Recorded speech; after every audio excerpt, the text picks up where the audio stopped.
मालमत्ता के बारे में जो लोकमत वृत्तपत्र में जो बातमियाँ छप रही है और इस ताल्लुक से जो भी प्रेस कॉन्फ्रेंस ली गई है उसका खुलासा सादर करने के लिए आज ये प्रेस कॉन्फ्रेंस ली गई है। ये जो मालमत्ता है जूना मालीवाड़े की और जूना मालीवाड़े के सर्वे नंबर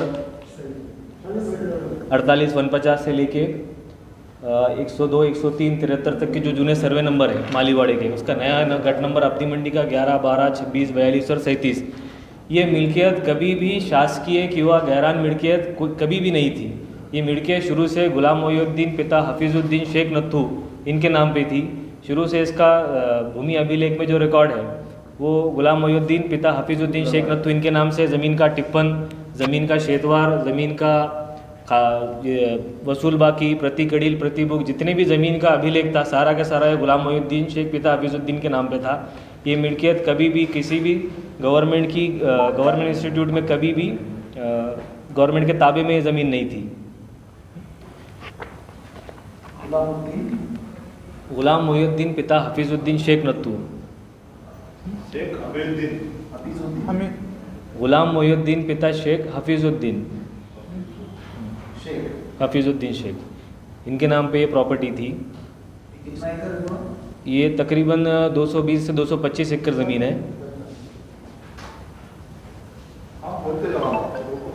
गुलाम मोइनुद्दीन के निधन के बाद में उनके जो वारस थे, उनके वारस ने 1935 में इस ज़मीन में से 85 एकड़ ज़मीन रजिस्टर्ड सेल डीड करके सैयद करीम इनको बेची 1935 में।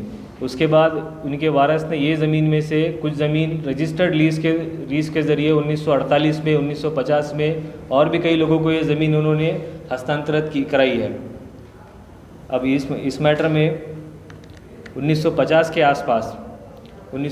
आसपास या उसके बाद में कोई भी सक्षम पुरावा नहीं होने के बावजूद एक तलाठी ने 7/12 में खासरा पत्रक में फेर लिया शाह मोहम्मद खान निगरानी सरकार ईपी। ये फेर लेने से पहले किसी भी सक्षम प्राधिकारी अधिकारी का कोई भी आदेश या किसी के कोई भी दस्तावेज नहीं देखते हुए ये आदेश फेर लिया गया। ये फेर के खिलाफ में कब का फेर है ये फेर इसको शुरू से ले लेंगे अपने, एक मिनट फिर मराठी में ले लेंगे। आजची जी आपण पत्रकार परिषद घेतलेली आहे हे मौजे माळीवाडा अब्दी मंडी येथील गट क्रमांक 11, 12, 26, 27, 26, 42 आणि 37 या संदर्भात घेतो आहे। या सदरील मिळकतीबाबत गेल्या काही दिवसापासून वृत्तपत्रामध्ये अशी बातम्या प्रसिद्ध होतोय की सदरील मिळकत शासकीय असताना या मिळकतीबद्दल गैरव्यवहार झाले आणि काही खाजगी लोकांनी हा मिळकत बेकायदेशीर खरेदी विक्री करून त्याचे नाव 7/12 लावण्यात आले असा या प्रकारचे आरोप करण्यात येत आहे। सदरील मिळकत हे वर्ष 1910 पासून गुलाम मोइनुद्दीन पिता हफीजुद्दीन शेख नत्थू यांची खाजगी मिळकत होती। सदरील मिळकतीचे शेतवारपत्रमध्ये, वसूलबाकीमध्ये, प्रतिकडीलमध्ये, प्रतिबुकमध्ये जे काही महसुली अभिलेख आहे सर्व महसुली अभिलेखमध्ये गुलाम मोइनुद्दीन पिता हफीजुद्दीन यांच्या नावाची नोंद आहे। यांचे निधनानंतर यांच्या वारसांनी सदरील मिळकतीपैकी 85 एकर जमीन 1935 साली नोंदणीकृत खरेदी खत आधारे सैयद करीम यांना विक्री केली व इतर मार्गाने ते मिळकत जे त्यांनी विक्री केली। सदरील मिळकत कधीही शासकीय किंवा गायरान नव्हती। या संदर्भाचा एकही पुरावा कोणत्याही कार्यालयात किंवा भूमी अभिलेखात आज रोजी पण अस्तित्वात नाही आणि गुलाम मोइनुद्दीन यांच्या नावाच्या अभिलेखाचा इतिहास जवळपास सन 1910 पासून ते 1950 पर्यंतचा होता। 1950 नंतर सदरील मिळकतीचे खासरा पत्रकमध्ये शाह मोहम्मद खान ईपी निगराणी सरकार अशी एक बेकायदेशीर नोंद कोणताही आदेश किंवा कोणताही पुरावा नसताना घेण्यात आली। सदरील फेरचे आधारे सन 1986 साली 7/12 वरती सदरील मिळकती हा निर्वासित मालमत्ता आहे आणि शाह मोहम्मद खान पाकिस्तान गेल्यामुळे ते मिळकत निर्वासित मालमत्ता असा त्यात लिहिण्यात आला। परंतु ते जे फेर घेण्यात आला हा फेरला कोणताही पुरावा किंवा कोणत्याही सक्षम अधिकाऱ्यांचा आदेश वगैरे काहीच नव्हता किंवा हा फेर कोणाच्या आदेशाने घेण्यात आला, कशावर घेण्यात आला याला कोणताही आधार नव्हता. सदरील फेरविरुद्ध म्हणजे जेव्हा कोणतीही प्रॉपर्टी आपल्याला निर्वासित घोषित करायची असेल तर निर्वासित कायदा कलम 7 अंतर्गत दिलेली तरतूदच्या पालन केल्याशिवाय ते प्रॉपर्टी आपण EP किंवा EYQ प्रॉपर्टी म्हणजे निर्वासित घोषित करता येत नाही. त्या सदरील प्रकरणमध्ये तसंच काही झालेलं आहे. सदरील प्रकरणमध्ये हा मिळकत EYQ डिक्लेअर करण्यासाठी डेप्युटी कस्टोडियन ते कस्टोडियन जनरल ऑफ दिल्ली यांच्या आदेशाची गरज असतो. ते जोपर्यंत सदरील मिळकत घोषित करत नाही EP म्हणून तोपर्यंत कोणतीही मिळकतला आपण EYQ प्रॉपर्टी समजू शकत नाही किंवा गृहीत धरता येत नाही. त्यासाठी कायद्याने दिलेला स्पेसिफिक प्रोव्हिजन्स आहे, त्याच्या पालन केल्याशिवाय त्याच्या पालन केल्याशिवाय प्रॉपर्टी EYQ होत नाही. फक्त एका तलाठीने बेकायदेशीर फेर घेतल्यामुळे कोणती प्रॉपर्टी EYQ होऊ शकतच नाही.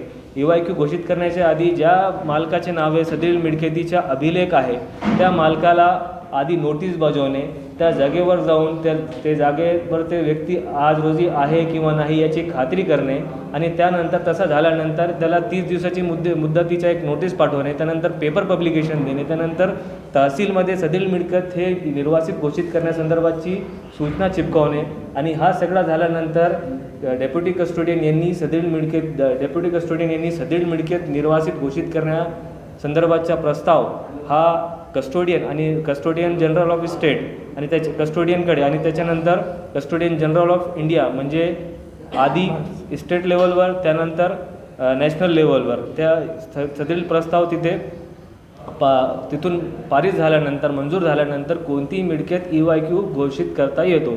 परंतु सदरील प्रकरणात असा कोणताही आदेश किंवा कोणताही गॅझेटमध्ये नोंद घेण्यात आली नाही. फक्त एका खासरा पत्रकमध्ये एक नोंद होती, शाह मोहम्मद खान EP निगराणी सरकार, आणि ते फेरसुद्धा कोणाच्या आदेशाने घेण्यात आली हे सुद्धा त्यात स्पष्ट झाला नाही. आणि खासरा पत्रकचे कॉलम क्रमांक 16मध्ये स्पष्ट नमूद केलेलं आहे की सदरील मिळकतीमध्ये वाद शरीक आहे आणि ह्या जमिनीचा मूळ अभिलेख 1949पर्यंत गुलाम मोहिउद्दीन यांच्या नावात होता आणि गुलाम मोहिउद्दीन आणि त्यांचे भाऊबंद हे दर्गा मर्दानुद्दीन औलिया आणि मोमीन आरेफ साहेब ह्या दर्गाचे सुद्धा मुतवल्ली आहे. ते सदरील दर्गाची जवळपास 100-150 वर्षपेक्षा ते खिदमत करीत आहे सदरील दर्गाची आणि ते कोणत्याही सदरील दर्गामध्ये कोणताही वर्ष त्यांनी खिदमत करताना नागा केला नाही. ते रेग्युलर बेसिसवर त्या दर्गाची खिदमत करतो म्हणजे त्यांच्या पाकिस्तान किंवा इतर देशात जाण्याचा प्रश्नच निर्माण होत नाही. तर या परिस्थितीमध्ये सदरील मिळकत EYQ समजली जात होती, परंतु ह्या मिळकतीचा कोणताही ताबा शासनकडे न होता. आमचे पक्षकाराच्या सदरील मिळकतीवर सुरुवातीपासून ताबा होता व ते याचा उपभोग घेत होते. सदरील मिळकतीवर जे बेकायदेशीर फेरफार घेण्यात आला होता, या बेकायदेशीर फेर म्हणजे जे EYQचा फेर घेण्यात आला होता त्याच्याविरुद्ध आमच्या पक्षकारांनी आधी SDM साहेबाकडे अर्ज दाखल केला, परंतु ज्युरिडिक्शनच्या विषयाने SDM साहेबांनी ते अर्ज मान्य न करता जिल्हाधिकारी साहेब यांच्याकडे तुम्ही अर्ज दाखल करा असं आम्हाला सुचवले. त्यानंतर आम्ही माननीय जिल्हाधिकारी साहेब यांच्याकडे आम्ही अपील प्रकरण दाखल केली. दबाव आणला म्हणून माननीय जिल्हाधिकारी साहेब यांनी सदरील प्रकरणाचा निर्णय दिला आणि सदरील प्रकरणाचा निर्णय जिल्हाधिकारी साहेबांनी देताना आम्ही दाखल केलेले सगळे पुरावे, यात मिनिस्ट्री ऑफ फॉरेन अफेअर्स आणि महसूल मंत्री, महसूल विभाग या सगळे विभागाकडून आम्ही जे पत्रव्यवहार केलेला होता त्यांच्याकडून जी आम्ही माहिती प्राप्त करून घेतली होती, हा सगळी माहिती आणि आम्ही जे दाखल केलेले पुरावे याच्या आधारावर माननीय जिल्हाधिकारी साहेब यांनी आमची अपील मान्य केली आणि सदरील अपीलात आम्ही जे दस्त दाखल केलेले आहे त्यात सदरील मिळकतीच्या खासरा पत्रक, शेतवार पत्रक, वसूल बाकी, प्रतिकडील, प्रतिबुक, जुने खरेदी विक्री नोंदी, रजिस्टर्ड सेल डीड्स आणि यासोबत जे आम्ही सदरील मिळकती कशी EYQ घोषित करण्यात आली किंवा सदरील मिळकतीवर शाह मोहम्मद खानचं नाव कोणाच्या आधाराने लावण्यात आला याबाबत जे आम्ही माहिती प्राप्त करून घेतली होती त्या सगळे दस्त आम्ही यासोबत जोडलेले होते. त्याची अवलोकन करून व आमच्या प्रकरणाबद्दल सखोल अहवाल बघून ते प्रकरण माननीय जिल्हाधिकारी साहेब यांनी याचा निर्णय दिला.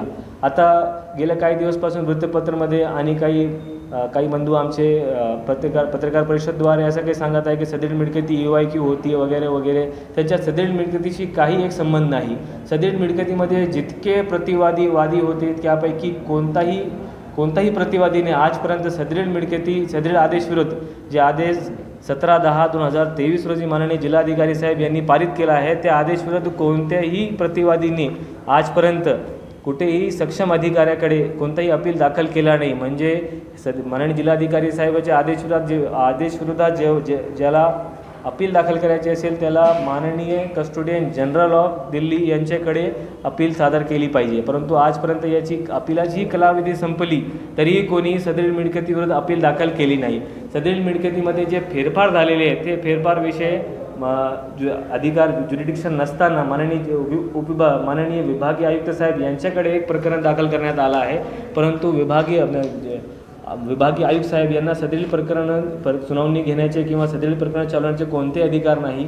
कारण सदरील मिळकतीमध्ये जे आदेश पारित करण्यात आलेला आहे ते EYQ प्रॉपर्टी सेक्शन 7 निर्वासित मालमत्ता कलम 7 अन्वये आदेश पारित करण्यात आला आहे. व त्याच कायद्यामध्ये कलम 24 प्रमाणे अपीलाची किंवा रिव्हिजनची तरतूद आहे. त्याप्रमाणे कस्टोडियन जनरल न्यू दिल्ली यांच्याकडे अपील दाखल केल्याशिवाय सदरील आदेशाला आव्हानित करता येत नाही. आजपर्यंत कोणताही प्रतिवादीने सदरील आदेशाला कोणतेही सक्षम प्राधिकरण म्हणजे जे custodian general of new Delhi यांच्याकडे अपील दाखल केली नाही. म्हणजे माननीय जिल्हाधिकारी साहेब यांचा आदेश आज रोजी कायम आहे. आणि यात आम्ही वारंवार तहसील ऑफिस, जिल्हाधिकारी कार्यालय ते कस्टोडियन ऑफिस यांच्याकडून माहिती मागितली. त्यांच्याकडून सदरील मिळकत त्यांनी कधी EYQ घोषित केली, त्या संदर्भात नोटिफिकेशन कधी काढला, गॅजेटमध्ये कधी आपण याची नोंद घेतली, या संदर्भात आम्ही वारंवार माहिती मागितलेली आहे. वर्ष 2012ला या संदर्भात माहिती मागितली, 17ला 18ला मागितली. त्यांनी सांगितलं आमच्याकडे सदरील मिळकत EYQ घोषित केल्याबाबतचा कोणताही पुरावा नाही. असं असताना देखील कोणीही याच्या आणि वृत्तपत्रामध्ये कोणताही पुरावाशिवाय काही बातम्या प्रसिद्ध करून सामान्य जनताची दिशाभूल करण्याचा प्रयत्न करीत आहेत जाहीर प्रेस कॉन्फरन्स घेऊन. तर आमच्या सदरील मिळकतीबाबत असा खुलासा आहे. प्रॉपर्टी घोषित करण्यासाठी जे तरतूद होती आधी तर त्याच्या पालनच करण्यात आला नाही. आणि नाही कोणाची जीविका नाही. बरोबर. विभागीय आयुक्तांना नाही. सदरील हिअरिंग 14 तारखेला हिअरिंग नाही. आम्ही तेच म्हणताना आम्हाला त्यांना अधिकार नाही. अप्पर साहेबांनी जे आहे तर सदरील 14 तारखेला हिअरिंग ठेवलेली आहे. त्याची 14 हिअरिंग ज्युरिडिक्शनच्या मुद्द्यावर ठेवलेली. माझ्या अधिकार क्षेत्रात चालवण्याचे अधिकार आहे किंवा नाही. तुमचं म्हणणं हे प्रॉपर्टी निर्वासित नाही. बरोबर. निर्वासित नसताना न्यायालयाचा निर्णय निर्वासितच्या बाजूने कसा काय आला? कोणाच्या आदेश? कायद्यानुसार कसं काय? कोणाच्या आदेश निर्वासित? जे चुकीनं 464 नंबरचा जो फेर घेण्यात आलेला होता त्याच्यामध्ये निर्वासित असं नमूद केलेलं होतं. जेव्हा निर्वासित हा शब्द कोणत्याही रेव्हेन्यू रेकॉर्डमध्ये मेन्शन केला जाईल तर त्याची तरतूद सेक्शन 7 EYQ ॲक्ट प्रमाणेच फॉलो करायला पाहिजे. तर त्याचे कस्टोडियन जे आहे EYQ सेक्शन 7चे जे अधिकार आहेत फक्त ते मान्य कलेक्टर साहेबाला असतात सुरुवातीला. हां, तर रीत सर त्यांचा जो अर्ज दिला जातो सेक्शन 7मध्ये जेव्हा अर्ज दिला गेला 8/8/2016 साली, तर उभय पक्षकारांना सगळ्यांना उपरोक्त संधी देऊन शासनाला सुद्धा याच्यात संधी देऊन जी आहे तर 17/10/2022 रोजी माननीय जिल्हाधिकारी साहेब यांनी कस्टोडियन अधिकारी म्हणून सदरील प्रकरण निकाली लावलेला आहे. तर त्या निकालामध्ये जिल्हाधिकारी साहेबकडे याच्यात किती सत्यता आहे की 2008 साली जो विभागीय म्हणजे उपविभागीय अधिकाऱ्याकडे जो तुमचं याच्यासाठी अपील होतं दर्ग्याच्या जमिनीच्या संदर्भामध्ये त्याला धरूनच हा आदेश काढलेला आहे का? नाही, असं नाही आहे. 2008 साली काय झाला, गुलाम मोहिउद्दीन मय्यत आहे. त्यांना जवळपास आज 70 ते 80 वर्ष झाले त्यांचे निधन झाल्यानंतर. त्यांचे जे वारस होते गुलाम मोहिउद्दीनच्या वारसांनी वारस कारवाई संदर्भात 2008 साली उपविभागीय अधिकारी यांच्याकडे अर्ज केला होता, यांच्याकडे प्रकरण दाखल केला होता. त्या प्रकरणाप्रमाणे ते गुलाम मोहिउद्दीन यांचे वारस घोषित झाले. आणि सदरील प्रकरणमध्ये मी सुरुवातीपासून आपल्याला सांगतोय की सदरील मिळकतीच्या मूळ अभिलेख आणि पूर्ण अभिलेख हे गुलाम मोहिउद्दीन यांच्या नावात होता. त्यांचे निधनानंतर त्यांचे वारसाचे नावे ते सदरील मिळकतीच्या फेर घेण्यात आला आणि त्यांची वारसाची कारवाई ते उपविभागीय अधिकारी साहेब यांच्यासमोर पार पडली. आणि सुरुवातीत मी सांगितलेलं आहे की आम्ही जे चुकीचा फेर घेतला गेला होता EPचे नावाचा, ते फेरला आम्ही आधी चॅलेंज केले होते. ते फेर संदर्भात उपविभागीय अधिकाऱ्यांनी त्यांना ज्युरिडिक्शन नाही म्हणून हा कारणावरून आमच्या अपील त्यांनी फेटाळून आम्हाला माननीय जिल्हा अधिकारी साहेब यांच्याकडे अपील दाखल करण्याची सूचना दिली होती. ते जे 86चा जो फेर आहे किंवा 50 ते 86 पर्यंत नाव लागलेलं होतं नाव कशामुळे काढलं गेलं मग? 86चा जो फेर आहे लावला कशामुळे होता हा तर आधी बघावं लागेल. त्याचं काय क्लिअरिफिकेशन आलं की हे नाव आलं? क्लिअरिफिकेशन हे जे जजमेंट आहे याच्यामध्ये सगळं क्लिअरिफिकेशन आलेलं आहे. या जजमेंटमध्ये माननीय कलेक्टर साहेबांनी सगळं क्लिअरिफिकेशन केलेलं आहे. काय काय आहे काय म्हणजे नेमकं- हां, क्लिअरिफिकेशन असं आहे याच्यात की सदरील मिळकत जी आहे तर निर्वासी मालमत्तामधून कधीही भारत सरकारने जे आहे ते घोषित केलेली नव्हती.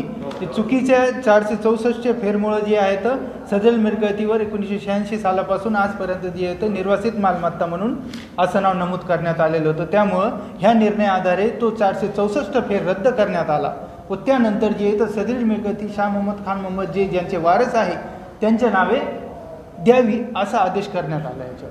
कलेक्टरांचं. येस. पण मला सांगा, न्यायालयानं शाह मोहम्मद जे आहेत हां. त्यांच्या वारसांना हे आमचे वारस आहेत हां. असं घोषित न्यायालयाने केलेलं आहे का की हेच वारस आहेत? त्याबाबत कसं आहे? इंडिपेंडेंट 2 प्रोसिडिंग आहेत याच्या वेगवेगळ्या.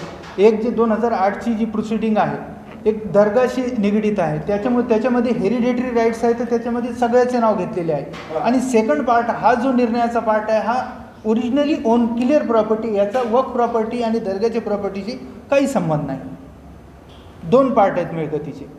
एक दर्गाची आहे ज्याच्यामध्ये कस्टमरी राईट्स आहेत आणि ही जी आहे ही इंडिपेंडेंट स्वतंत्र प्रॉपर्टी आहे. हो ना, हो ना. तर त्याच्यामध्ये कुणाला धरलेलं आहे? शाह मोहम्मद खानचे जे वारस आहेत त्याचे ते नाव न्यायालयाने त्यांना घोषित केलेलं आहे. गुलाम मोहिद्दीनचे. गुलाम मोहम्मदीन जे आहेत तर त्यांचे वारस कोर्टातून जाहीर झाले का हेच वारस आहे? येस, हो. सक्सेशन सर्टिफिकेट आहेत त्यांचे सिव्हिल कोर्टाचे. तुम्ही एक मिनिट ते कधीच आहे? ऐकून घ्या. जे गुलाम मोहिउद्दीन आहेत त्यांच्या नावात दर्गाचीही मिळकत होती आणि हा जे मिळकत निर्वासित घोषित करण्यात ना आली होती परंतु निर्वासित समजली जात होती. हा मिळकत दोन्हीचे मूळधारक गुलाम मोहिउद्दीन हे होते.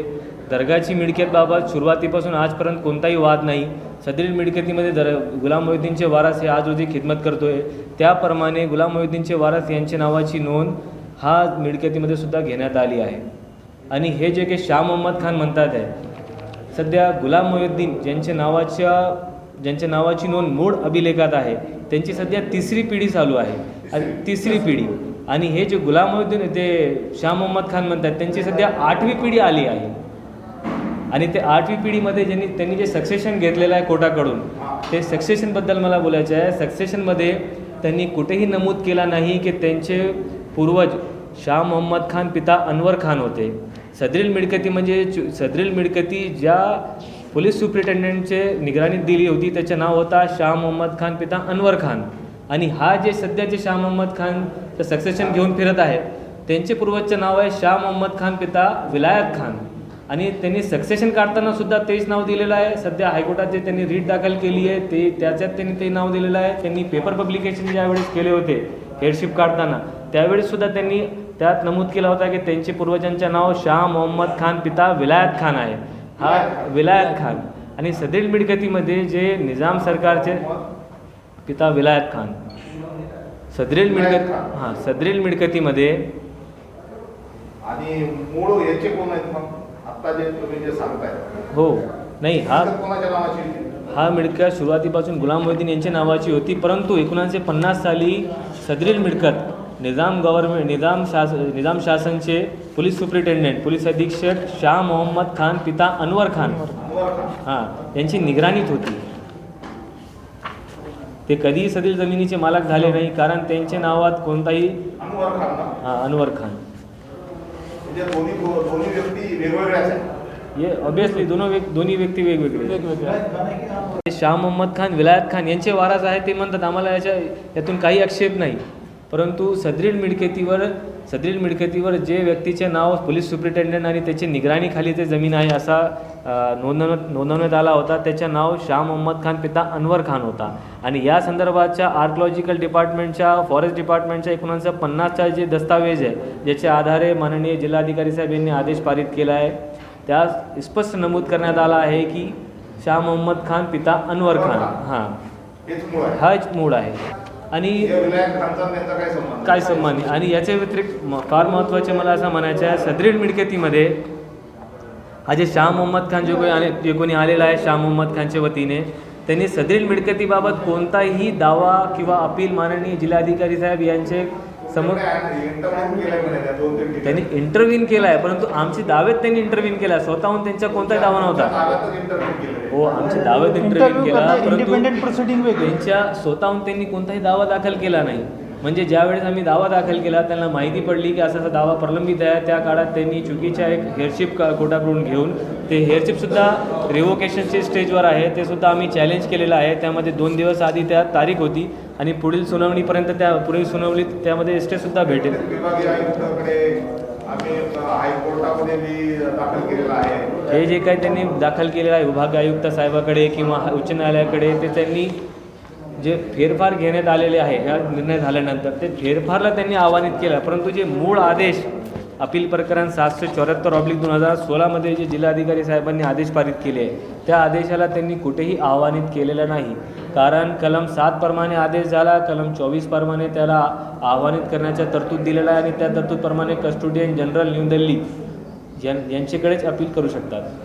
निर्वासित जमीन 16 असा 2023 आहे, 2016 आम्ही अपील प्रकरण दाखल केले होते. 16 मधून तुमचा अपील आहे. 16 आमचा अपील आहे आणि 2023 ते निकाली काढण्यात आला. आणि ते निकाली काढण्याच्या आधी माननीय उच्च न्यायालयाने त्यांना डायरेक्शन दिले की ते प्रकरण 3 महिन्यात तातडीने तुम्ही निकाली काढा. तरी माननीय जिल्हाधिकारी साहेब यांनी ते प्रकरण 3 महिन्यात निकाली काढले नव्हते, म्हणून आम्ही त्यांच्या विरुद्ध माननीय उच्च न्यायालयात कंटेम याचिका दाखल केली. ते कंटेम प्रलंबित असतानाही ते टाळाटाळ करत होते, पण नंतर त्यांनी ते आदेश पारित केला.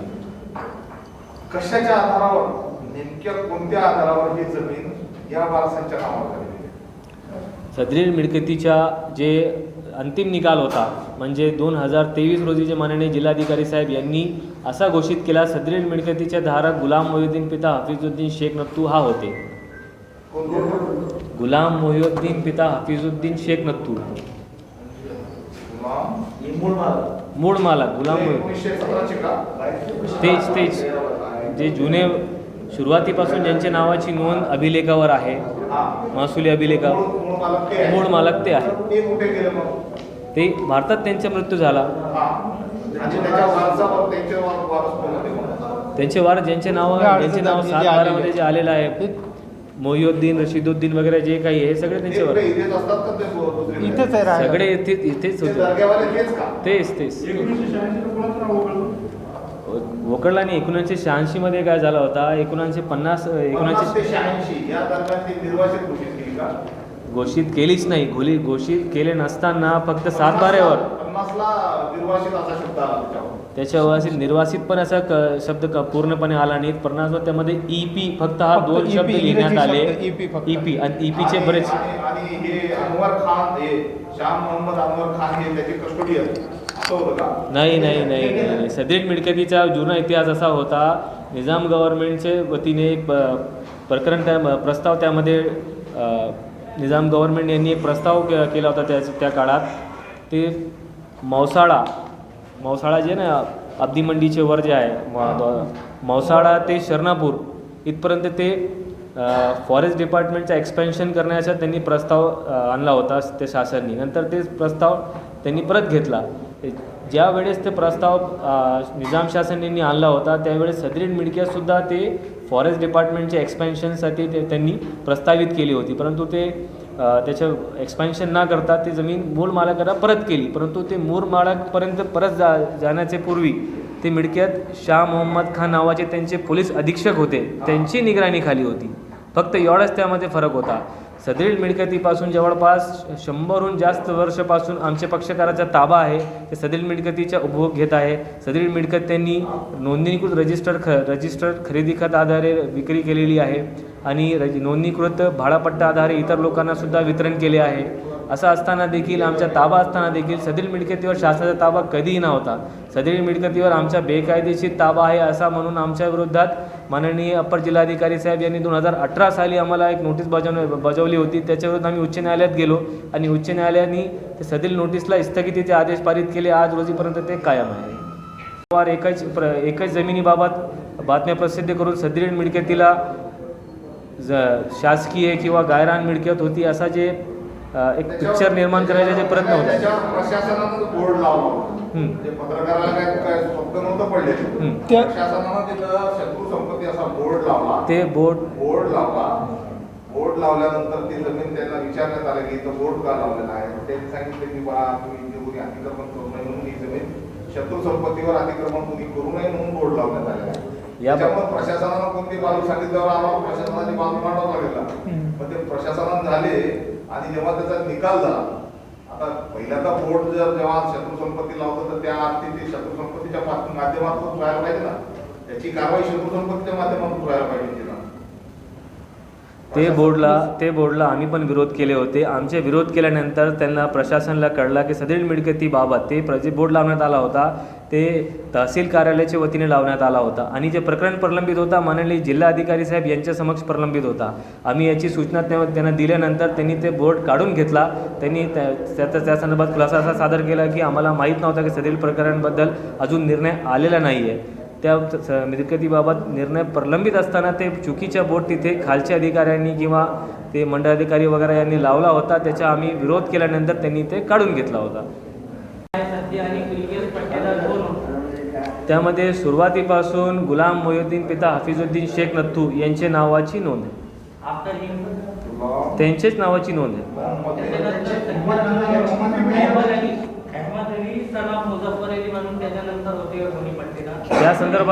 त्या संदर्भाच्या कोणताही पुरावा त्यांनी कुणीही सादर करू शकला नाही. सध्या पट्टेदार म्हणजे गुलाम मोहिउद्दीन यांचे वारस, यांची खाजगी मिळकत होती. गुलाम मोहिउद्दीन पिता मोहिउद्दीन शेख नथ्थू पिता हफीजुद्दीन शेख नथ्थू.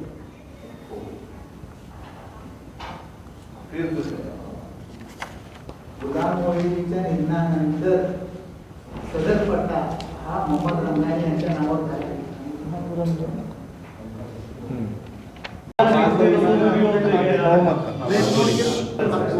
आज की जो प्रेस कॉन्फ्रेंस है ये अब्दी मंडी में जो गट नंबर 11, 12, 26, 37 और 42 इसके बारे में जो पिछले कुछ दिनों से न्यूज़पेपर में जो बातमियाँ छप रही है उस ताल्लुक से खुलासा सादर करने के लिए एक प्रेस कॉन्फ्रेंस ली गई.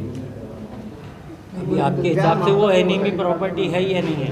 हमारे हिसाब से नहीं, जब किसी भी हिसाब से, जब माननीय जिलाधिकारी साहब इनके आदेश के हिसाब से और इसी तरह मिनिस्ट्री ऑफ होम अफेयर्स और तमाम जितने भी ऊपर के वरिष्ठ ऑफिसर्स हैं उनके पास तमाम इनकी माहिती के हिसाब से ये मिल्कियत कभी भी EYQ प्रॉपर्टी नहीं थी और आज भी नहीं है.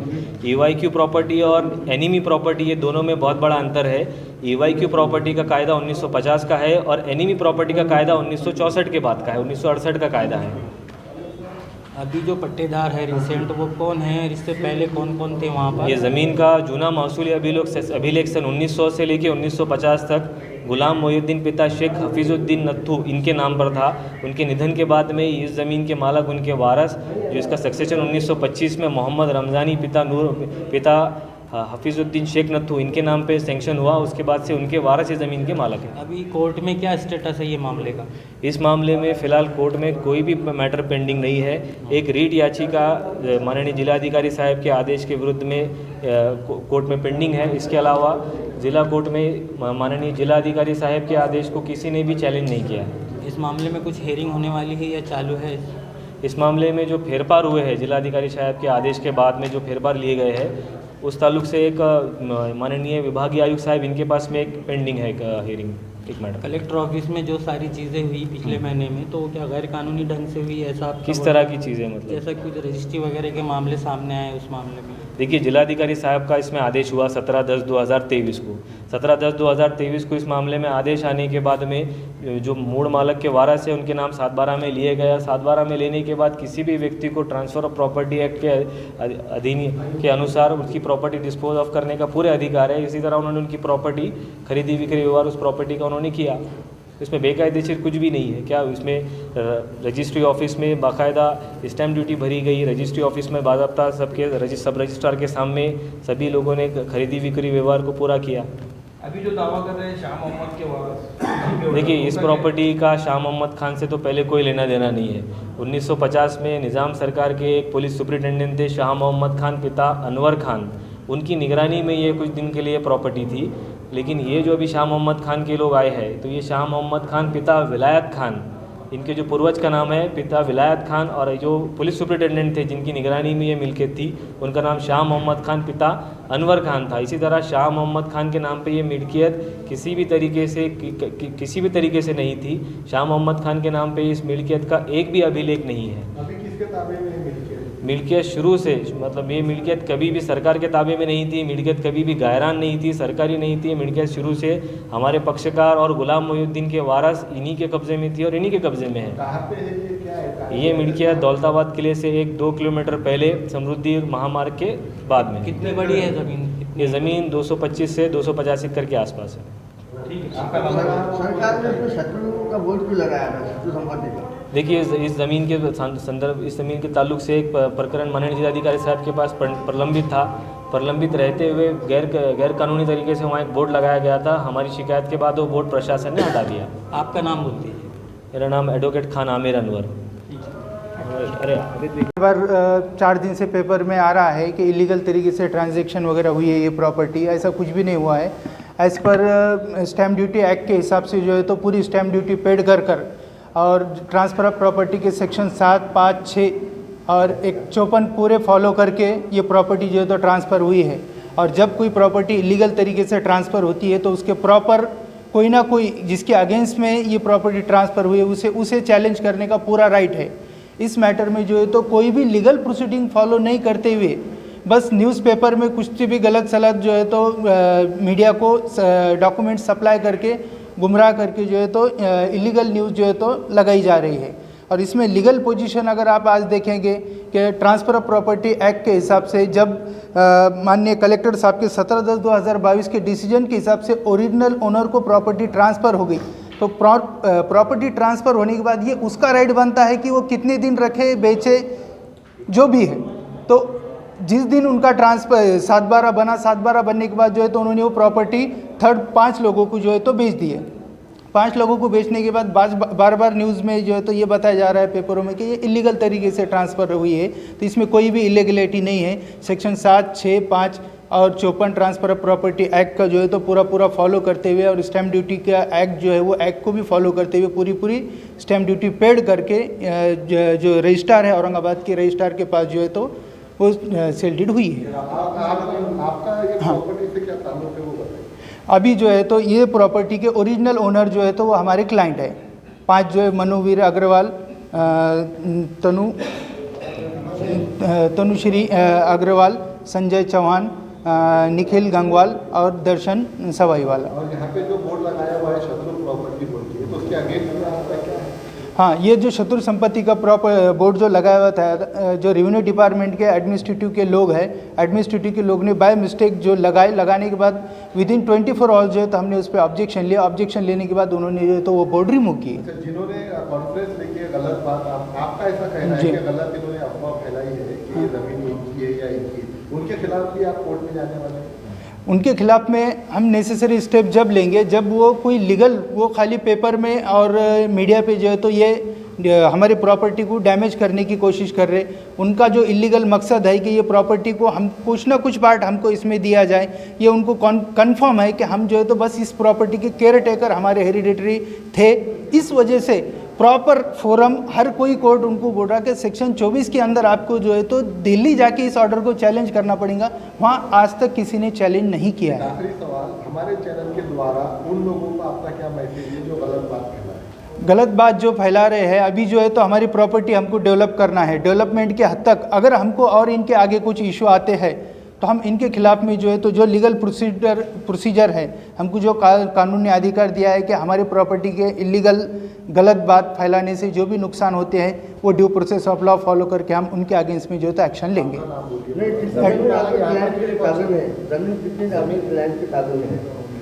हमने ज़मीन मालक जो है, ज़मीन मालक ने ये ज़मीन बेचने के बाद परचेसर का जो है तो पूरा राइट क्रिएट होता, इसलिए ज़मीन मालक को यहाँ आने की ज़रूरत नहीं है। आपका नाम और हाँ, मेरा नाम एडवोकेट आबिद पठान।